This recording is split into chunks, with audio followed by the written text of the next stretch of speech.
Sa mga gabing tahimik at malamig, may mga sandaling mararamdaman mong biglang may mainit na nilalang na sumisiksik sa iyong tabi. Ang iyong alagang pusa. Sa una, tila karaniwan lamang ang kilos na ito. Ngunit kung tititigan mo ng mas malalim, may dalang hiwaga at kabalintunaan ang bawat paglapit nila. Sa sinaunang paniniwala ng mga Pilipino at maging iba't ibang kultura, ang pusa na natutulog sa tabi ng tao ay hindi lang basta naghahanap ng init o lambing.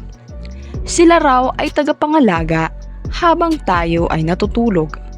Mga nilalang na nagbabantay laban sa masasamang enerhiya at masasamang espiritu na gumagala sa dilim. Magandang araw sa ating lahat at welcome po muli sa ating YouTube channel.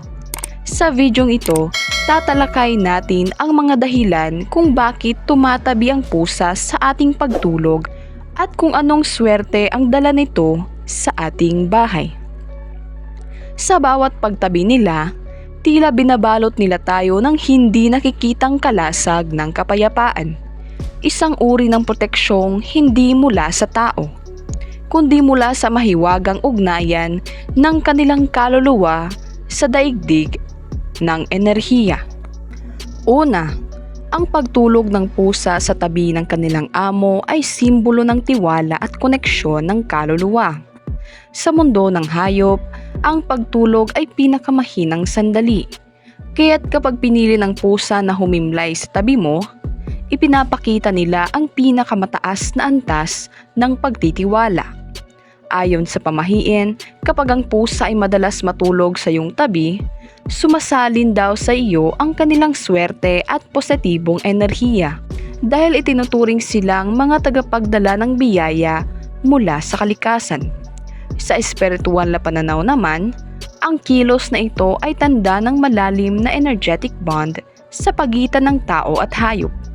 Isang ugnayang nagbibigay ng ginhawa, linaw at katahimikan sa kaluluwa ng natutulog.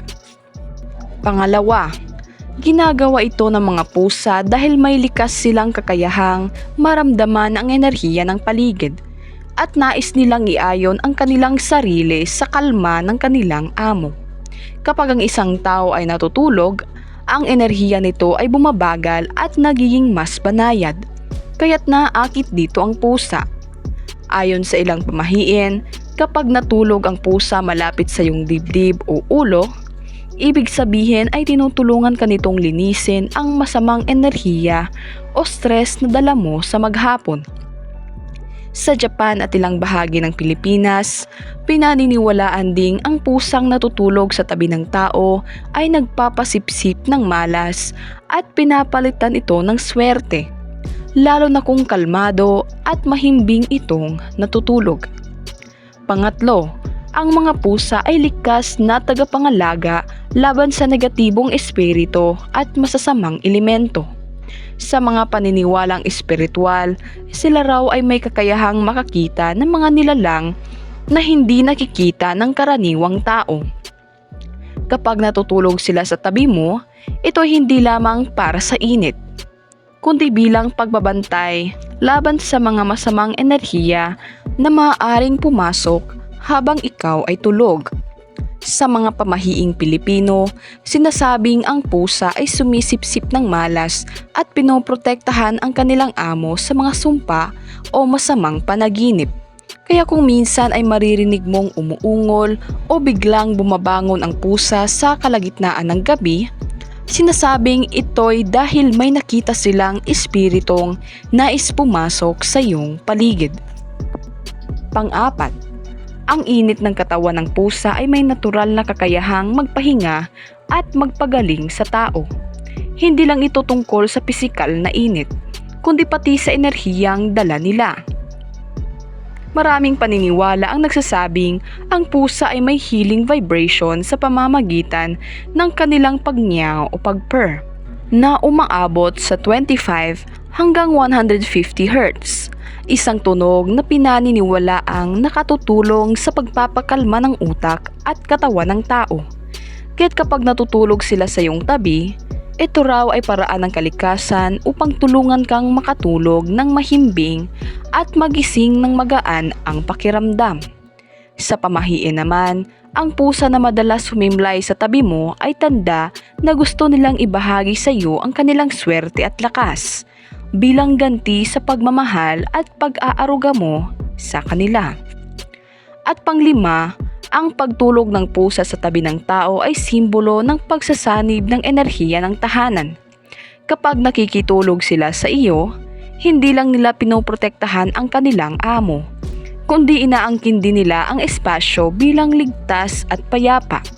Sa paniniwala ng mga matatanda, ang bahay na may pusang natutulog sa tabi ng tao ay pinagpala dahil pinaniniwalaang hindi ito tatabla ng malas, kulam o inggit.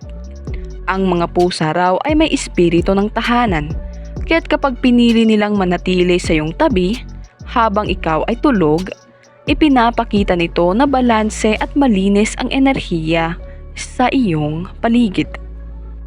Sa kabuuan, ang simpleng kilos ng pusa na pagtulog sa iyong tabi ay higit pa sa pagpapakita ng lambing. Ito ay isang ritual ng tiwala, proteksyon at swerte. Sila ay parang tahimik na tagapagbantay ng gabi, na sa bawat paghinga nila ay pinapawi ang mga negatibong alon na gumagampala sa ating diwa. Kaya sa susunod na maramdaman mong may munting katawan na sumisiksik sa iyong tabi, huwag mo itong itaboy, sapagkat maaaring dala niya ang biyayang hindi mo pa namamalayan. Paalala, pahalagahan mo ang pagtabi ng iyong pusa, sapagkat sa mga matang puno ng hiwaga, ito ay tanda na ikaw ay pinagkakatiwalaan, pinoprotektahan at pinapalad ng isang nilalang na konektado mismo sa kalikasan at espiritu ng swerte. Maraming salamat po sa inyong panonood at sana po ay mayroon tayong natutunan sa video ito. Good luck and God bless po sa ating lahat.